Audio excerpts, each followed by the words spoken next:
Hello friends, welcome back to Global Politics Classroom by Khushbu Sharma. This is the part 2 of Aristotle series. So in this video we will study about the introduction of Aristotle and his theory of citizenship. So let's start the introduction of Aristotle. Aristotle का birth स्टेगायरा में हुआ जो कि northern Greece में एक city है। 384 BCE में उनका बर्थ हुआ था। वो एक ग्रीक फिलोसोफर थे और उनकी डेथ 322 BCE में यूबिया में हुई। अब हम पढ़ेंगे एरिस्टोटल पर किस किस के इन्फ्लुएंसेस थे। तो उन पर प्लेटो का इन्फ्लुएंस था, सोक्रेटिस का, हेराक्लिटस का, पैरामेनाइडस का। सबसे बड़ा इन्फ्लुएंस उन पर Greek city state specially ethane का था और उनके फादर का भी बहुत बड़ा इन्फ्लुएंस था उन पर। उनके जो फादर थे वो एक फिजिशियन थे। अब हम पढ़ेंगे कि एरिस्टोटल के मेजर वर्क्स कौन कौन से हैं। द ऑर्गेनन, द एनाइमा जिसका मतलब है on the soul, physics, metaphysics, eudemian ethics, politics, rhetorics, poetics. जो पोइटिक्स है वो उनका सबसे ओल्डेस्ट वर्क है और एरिस्टोटल को फादर ऑफ पॉलिटिकल साइंस और फादर ऑफ बायोलॉजी भी कहा जाता है। तो मैंने जो फर्स्ट पार्ट था एरिस्टोटल की सीरीज़ में उसमें बता दिया था कि एरिस्टोटल को फादर ऑफ पॉलिटिकल साइंस क्यों कहा जाता है। अगर आपको ये जानना है कि एरिस्टोटल को फादर ऑफ बायोलॉजी क्यों कहा जाता है तो आप कमेंट में लिख देना, मैं डेफिनेटली ये वीडियो अपलोड करूँगी।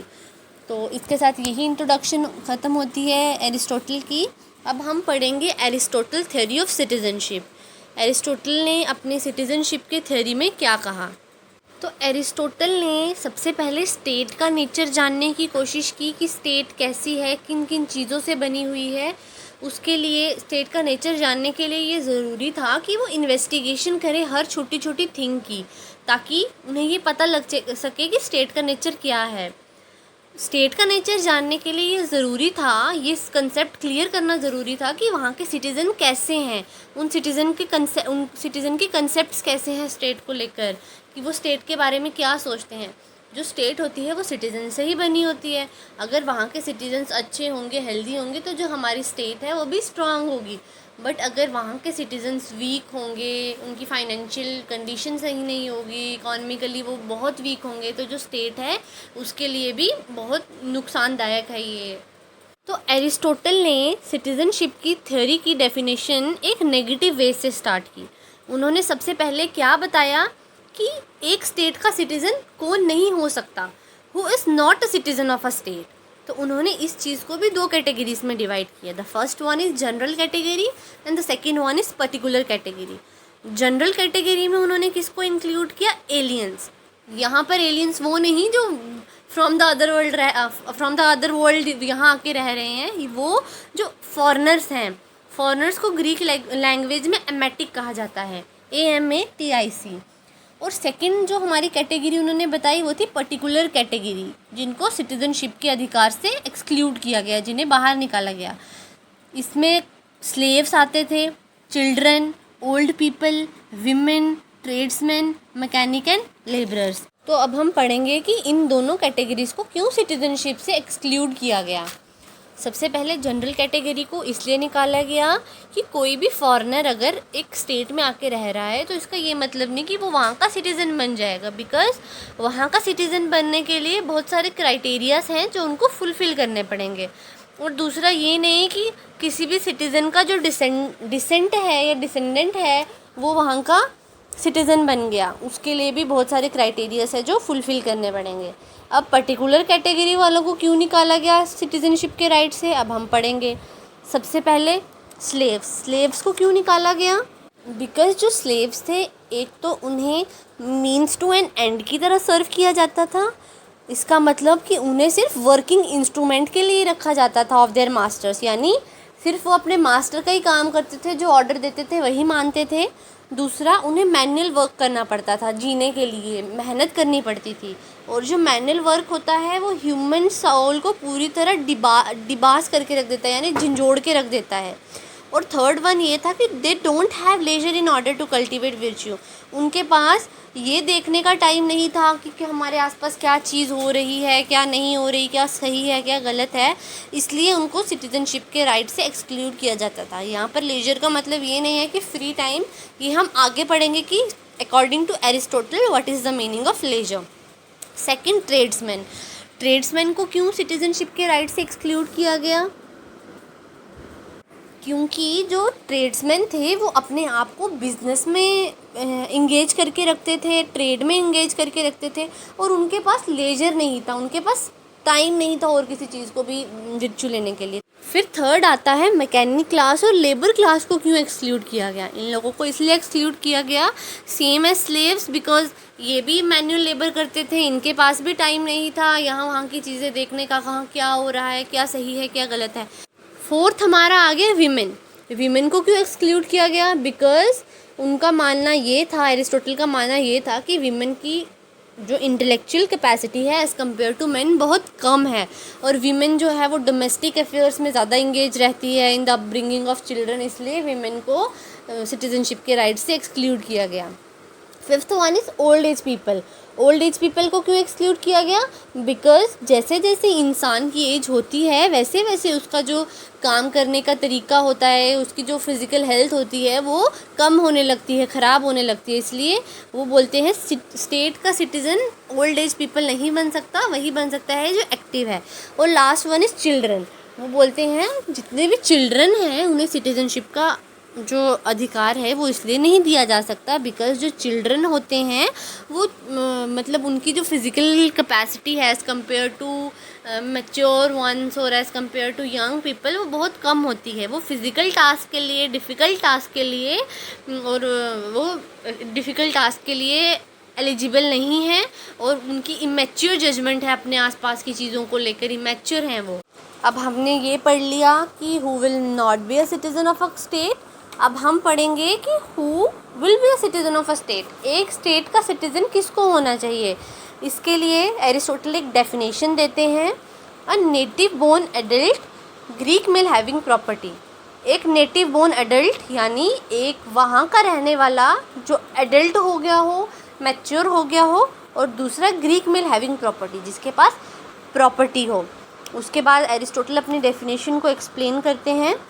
तो एरिस्टोटल बोलते हैं the one who participates in the deliberate and judicial functioning and that such a definition applies to a democracy like Athens. यानी वो जो डिलिबरेट और जुडिशनल फंक्शनिंग में अपनी बिल्कुल एक्टिव पार्टिसिपेशन रखता हो, ये जो डेफिनेशन है ये एक डेमोक्रेसी को भी अप्लाई होती है लाइक एथेंस में डेमोक्रेटिक सिस्टम है। एरिस्टोटल कहते हैं कि only that person will be the citizen, वही पर्सन सिटीज़न होना चाहिए who has the ability to rule and being ruled, जिसके पास रूल करने की एबिलिटी हो, किसी दूसरे पर्सन को वो रूल कर सके, एंड बीइंग रूल्ड और खुद भी रूल्ड हो सके। और सेकंड वो बोलता है पोजेसिस प्रॉपर्टी एंड इन्जॉयस लेजर, जिसके पास प्रॉपर्टी हो और लेजर इन्जॉय करे। इसके लास्ट में मैं आपको बताऊंगी एरिस्टोटल के अकॉर्डिंग लेजर का क्या मतलब था। तो सबसे पहले हम पॉइंट पढ़ेंगे ability to rule and to be ruled. तो क्वेश्चन, अब ये क्वेश्चन उठता है कि क्या है वो एबिलिटी जो एक पर्सन को एलिजिबल करती है, क्वालिफाई करती है डिलिबरेट और जुडिशियल फंक्शनिंग में पार्टिसिपेट करने के लिए। तो ये क्या है? Capacity to rule and be ruled. Aristotle बोलते हैं कि एक पर्सन जिसके पास सिर्फ रूल करने की कैपेसिटी हो वो भी प्रॉपर सिटीज़न नहीं बन सकता, और एक वो पर्सन जो सिर्फ रूल्ड होना चाहता हो, सिर्फ गुलामी करना चाहता हो, वो भी गुड सिटीज़न नहीं बन सकता। एरिस्टोटल कहते हैं इन दोनों चीज़ों का कॉम्बिनेशन यानी the power of ruling and of being ruled, इन दोनों का कॉम्बिनेशन ही एक पर्सन को एलिजिबल बनाता है to be a citizen of that state. और वही सिटीज़न जिसके पास कैपेसिटी है रूल करने की और रूल्ड होने की भी, वही पार्टिसिपेट कर सकता है डिलिबरेट और जुडिशियल फंक्शनिंग में। ये हमारा अब सेकंड पॉइंट था हमारा पोजेसिस प्रॉपर्टी एंड एंजॉयस लेजर। अब ये क्वेश्चन वापस उठता है कि लेजर और प्रॉपर्टी एक पर्सन को वहाँ का सिटीज़न कैसे बना सकते हैं। तो सबसे पहले लेजर का पढ़ते हैं। लेजर इसलिए बना सकता है क्योंकि लेजर के बिना हमारे अकॉर्डिंग जो लेजर है वो फ्री टाइम है। फ़िलहाल आप अभी आप फ्री टाइम लेकर चलिए, इसके वीडियो के एंड में मैं आपको बताऊंगी प्लेटो के अकॉर्डिंग लेजर का क्या मीनिंग था। तो लेजर ऐसे, बिना लेजर के कोई भी पर्सन यहाँ वहाँ की अपने आसपास की जो चीज़ें हैं उनको एक्सप्लोर नहीं कर सकता। अगर एक पर्सन सिर्फ बिजनेस में ही इंगेज है, ट्रेड में ही इंगेज है, सिर्फ पैसे कमाने के लिए, अपनी ज़िंदगी चलाने के लिए, वो भी तो सिटीज़न नहीं बन सकता। एक पर्सन के लिए थोड़ा लेजर का टाइम चाहिए ताकि वो अपने आप को डिवोट कर सके स्टेट की ड्यूटीज़ के लिए। अब ये क्वेश्चन उठता है कि लेजर कैसे पॉसिबल है? तो लेजर तभी पॉसिबल होगा when a person will hold property and will on slaves. तभी होगा ना जब हमारे पास प्रॉपर्टी होगी और हमारे पास गुलाम होंगे। एरिस्टोटल बहुत ज़्यादा सिग्निफिकेंस बताता है प्रॉपर्टी की, बहुत ज़्यादा इंपॉर्टेंस अटैच करता है प्रॉपर्टी के लिए। तो एरिस्टोटल क्या बोलता है, प्रॉपर्टी लेस पर्सन जो है वो इररिस्पॉन्सिबल हो सकता है। किन किन वेज में? उसने 3 रीजंस भी दिए हैं। उसने बताया है a property less person does not have the time to speculate. एक जो प्रॉपर्टी लेस पर्सन होगा वो क्या चाहेगा कि मैं अर्न करूँ, मैं बिज़नेस करूँ, मैं ट्रेड करूँ ताकि मेरे पास पैसा आए, मैं जी सकूँ, मैं खा सकूँ, मेरे जितने भी बच्चे हैं, मेरी फैमिली है मेरी, वो अच्छे से उनकी अपब्रिंगिंग हो जाए, अच्छे से उनका फ्यूचर बन जाए। बट अगर जिस पर्सन के पास प्रॉपर्टी है उसके पास तो टाइम ही टाइम है, वो स्पेकुलेट कर सकता है यहाँ की चीज़ें, यहाँ क्या हो रहा है, वहाँ क्या हो रहा है। उसके बाद सेकंड पॉइंट वो क्या बताता है, a property less person does not feel much of a responsibility towards the state. देखो इसका मतलब एक पर्सन जिसके पास प्रॉपर्टी होगी, चाहे वो कुछ भी ज़मीन है, घर है, कुछ भी है, उसके पास प्रॉपर्टी होगी, वो रिस्पॉन्सिबल होगा, वो अपनी प्रॉपर्टी संभाल रहा होगा, उसकी एक रिस्पॉन्सिबिलिटी होगी कि हाँ मैं अपनी प्रॉपर्टी का अच्छे से ख्याल रखूँ। बट जो एक प्रॉपर्टी लेस पर्सन है जिसके पास कोई प्रॉपर्टी नहीं है, केयरलेस है, वो बाय हैंड खाता है, बस अपने डेली का ब्रेड एंड बटर ही जुटा पाता है वो, तो उसकी क्या ही रिस्पॉन्सिबिलिटी हो जाएगी अपनी प्रॉपर्टी के लिए। तो वो बोलता है अगर एक प्रॉपर्टी लेस पर्सन है वो तो स्टेट की तरफ भी उसकी कोई रिस्पॉन्सिबिलिटी नहीं होगी। अगर उसके पास प्रॉपर्टी नहीं है, उसको पता ही नहीं है प्रॉपर्टी को कैसे हैंडल करना है, तो वो स्टेट को कैसे हैंडल करेगा। थर्ड पॉइंट वो बोलता है कि जो प्रॉपर्टी है, जो सेकंड पॉइंट में मैंने बताया कि प्रॉपर्टी जब होती है इंसान के पास तो इंसान के अंदर एक सेंस ऑफ रिस्पॉन्सिबिलिटी आ जाती है। दूसरा उसके पास एक्सपीरियंस हो जाता है कि उन चीज़ों को कैसे हैंडल करें। अगर एक पर्सन प्रॉपर्टी को हैंडल कर सकता है तो वो प्राइवेट अफेयर्स को भी बहुत अच्छे से मैनेज कर पाएगा, और जो प्राइवेट अफेयर्स को मैनेज कर गया वो स्टेट अफेयर्स को भी इजीली मैनेज कर देगा बिकॉज उसके पास एक्सपीरियंस है। तो यहाँ पर हमारा ख़त्म हो गया कि 2 पर्सन्स जिनके पास हक है वो सिटीज़न कहला सकते हैं। एक वो पर्सन जिनके पास एबिलिटी है रूल करने की और रूल्ड होने की भी, और दूसरा जिनके पास लेजर है और प्रॉपर्टी है। तो अब एट लास्ट मैंने कहा था मैं आपको बताऊंगी लेजर का मीनिंग क्या है अकॉर्डिंग टू एरिस्टोटल। हमारे लिए लेजर का क्या मतलब है? Leisure for us means free time during which we can relax, जिसमें हम रिलैक्स कर सके, चिल कर सके, अपने दोस्तों के साथ मूवी जा सकें और जो भी अपनी मनपसंद चीज़ें हैं वो खा सकें। हमारे लिए लेजर का यही मतलब है, रिलैक्स करना। बिल्कुल ये वो टाइम है जिसमें हम अपना रूटीन वर्क है सस्पेंड कर देते, ख़त्म कर देते हैं, और जिसमें हम रेस्ट करें। भाई अब हमारी बॉडी को भी रेस्ट की ज़रूरत है, अब हम रेस्ट करें। जो बच्चे स्कूल जाते हैं उनका स्कूल वर्क डेली चलता है, बट संडे वाले दिन उनका समझ लो लेजर टाइम ही हो गया बिकॉज जो उनका रूटीन वर्क है स्कूल जाना सस्पेंड हो जाता है। बट एरिस्टोटल के अकॉर्डिंग लेजर का क्या मतलब है? For him leisure was not a relaxation but a form of activity. Leisure का मतलब एरिस्टोटल के अकॉर्डिंग रिलैक्सेशन नहीं था कि हम रिलैक्स करें, नो। उसका मतलब था एक एक्टिविटी। लेजर का मतलब एक्टिविटी। उसके अकॉर्डिंग लेजर का मतलब था the pursuit of all the highest and supreme values of life की जो सुप्रीम वैल्यूज़ हमें चाहिए होती हैं वो हम अपने अंदर इनकलकेट करें। लाइक उसने 3 वैल्यूज़ कौन सी कही? Supreme values of life. The first is supreme truth, supreme beauty and supreme goodness. इस टाइप की एक्टिविटी को ही जो एरिस्टोटल है वो लेजर कहता था। जब हम अल्टीमेट ट्रूथ, सच्चाई क्या है, हमारी स्टेट की सच्चाई क्या है, इस दुनिया की सच्चाई क्या है, अल्टीमेट ब्यूटी क्या है, हम अपनी, ज़रूरी नहीं कि इंसान बाहर से सुंदर हो, अपना मन भी साफ़ बनाना पड़ता है, अपने माइंड, अपने सोल को भी साफ़ करना पड़ता है, प्यूरिफाई करना पड़ता है। And the third one is ultimate goodness, सबके साथ अच्छा बन के बिहेव करना, अपने अंदर सेल्फिशनेस की भावना बिल्कुल नहीं लानी, ऑनेस्ट रहना है, लॉयल रहना है अपने स्टेट के प्रति, अपने जितने भी साथ वाले रहने वाले सिटीजन्स हैं, फेलो सिटीजन्स हैं, अपने वर्कर्स हैं, उन सब के साथ अच्छाई दिखानी, यही गुडनेस है।